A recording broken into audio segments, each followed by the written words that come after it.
Hola, ¿qué tal? Buen día con todos. Hoy vamos a explorar acerca de uno de los eventos más trascendentes de la historia contemporánea de Perú, la cual es la reforma agraria. Una reforma que, como veremos, fue un verdadero parteaguas histórico, con impactos profundos en el ambiente político, económico y social. Nuestro objetivo es analizar de manera integral si esta reforma fue un balance beneficioso o no para el país, considerando sus múltiples facetas. Pero primero, para entender qué es una reforma agraria, debemos situarnos que fue implementada en el 9 de junio de 1969 por el gobierno militar del general Juan Velasco Alvarado. No fue una reforma cualquiera. De hecho, se considera una de las más radicales que se había llevado a cabo en América del Sur. Pero, ¿por qué se dio? El Perú, de mediados del siglo XX, era un país con una extrema concentración de tierras, pobreza rural generalizada y las relaciones laborales precarias. Todo ello por el gran desabastecimiento que iba y porque eran aprovechadas por ciertos hacendados. Hay una creciente migración del campo a la ciudad que generaba cinturones de pobreza y sobre todo recurrentes y masivas manifestaciones campesinas que incluso culminaban en la toma de las haciendas. Cabe recordar que ello era porque había muchas injusticias. La clase política conservadora, aunque reacia, se vio obligada a actuar para modificar las estructuras de las propiedades porque había demasiado alboroteo y algunos querían tomar sí o sí eso porque era demasiado abuso. Pero la pregunta central que nos planteamos es, ¿esta reforma fue beneficiosa para el Perú? Políticamente hablando, la reforma agraria marcó el fin de una era que significó la liquidación social y económica de la clase terrateniente, ello poniendo en fin al poder gamonal, que había denominado a la sociedad rural por décadas. Esto no es un detalle menor, fue un golpe definitivo de las relaciones sociales que sometían a miles de campesinos.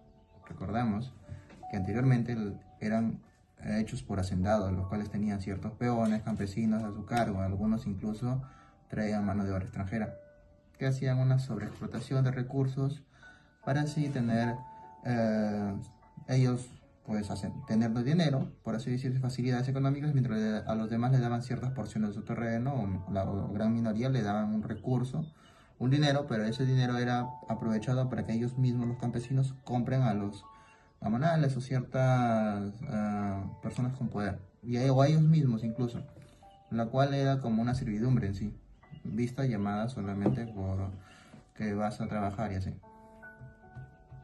La reforma contribuyó a una democratización de la sociedad rural, permitiendo la incorporación de millones de peruanos a la vida política y la condición de ciudadanos.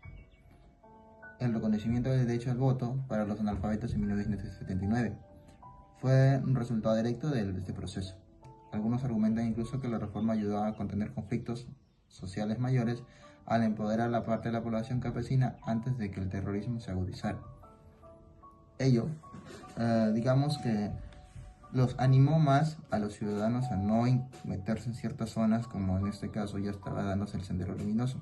Digamos que fue su empezar de ello y que les permitió poder reconocerse como ciudadanos en el Perú y pues que se respeten sus derechos. En el plano económico, la reforma buscó redistribuir las tierras, expropiando más de los 9 millones de hectáreas que fueron adjudicadas a 379.000 beneficiarios.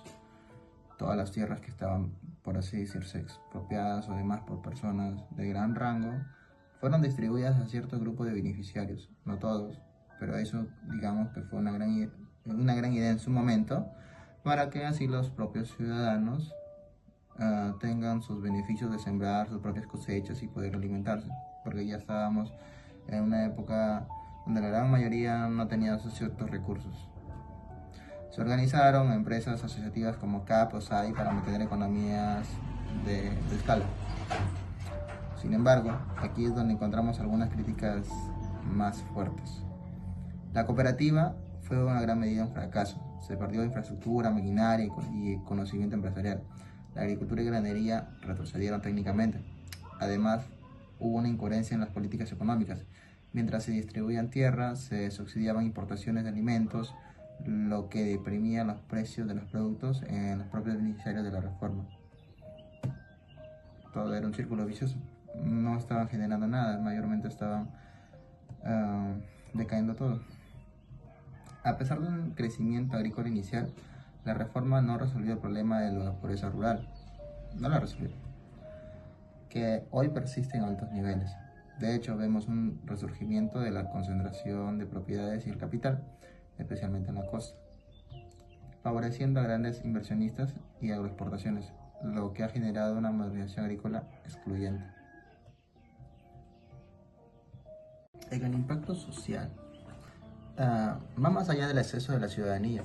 La reforma fue un acto de justicia redistributiva, dando tierra a muchos de los pueblos rurales que había. Sin embargo, la persistencia de la pobreza rural es una realidad innegable, que había un 72.5% de población rural aún en situación de pobreza.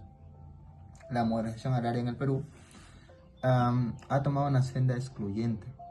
El apoyo estatal a las pequeñas agriculturas comerciales han sido suprimidos sin un reemplazo adecuado, marginado a los campesinos de subsistencia a programas sociales.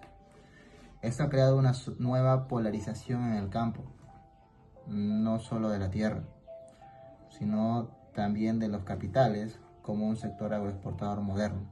Concluyendo, que la reforma agraria peruana fue radical en una redistribución de tierras y logró transformaciones políticas significativas, pero no fue suficiente por sí sola para alcanzar el desarrollo rural integral. Sus deficiencias en la implementación económica y la falta de apoyo estatal consistente a la pequeña agricultura generando nuevos desafíos y la persistencia de problemáticas estructurales. Hoy, la reforma agraria sigue siendo un tema controversial en el Perú, sin beneficios. Depende de la perspectiva. ¿Valoramos más el quiebre de las estructuras semifeudales y el avance de derechos ciudadanos o los costos económicos y aparición de las nuevas reformas de exclusión? Lo cierto es que las lecciones son invaluables.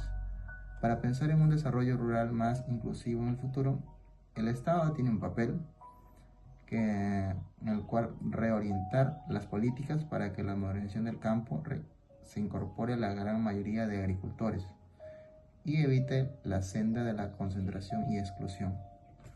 No todos tenían acceso a ciertas información, como medios de cultivo, formas de que su producción no tenga un desgaste económico bajo, o incluso las plagas, cómo controlar eso. Por ahí iba un cierto sector nada más, o cierto beneficio, no todos, porque hay ciertas leyes que benefician a ciertos grupos sociales y algunos no. Bueno, gracias por el video.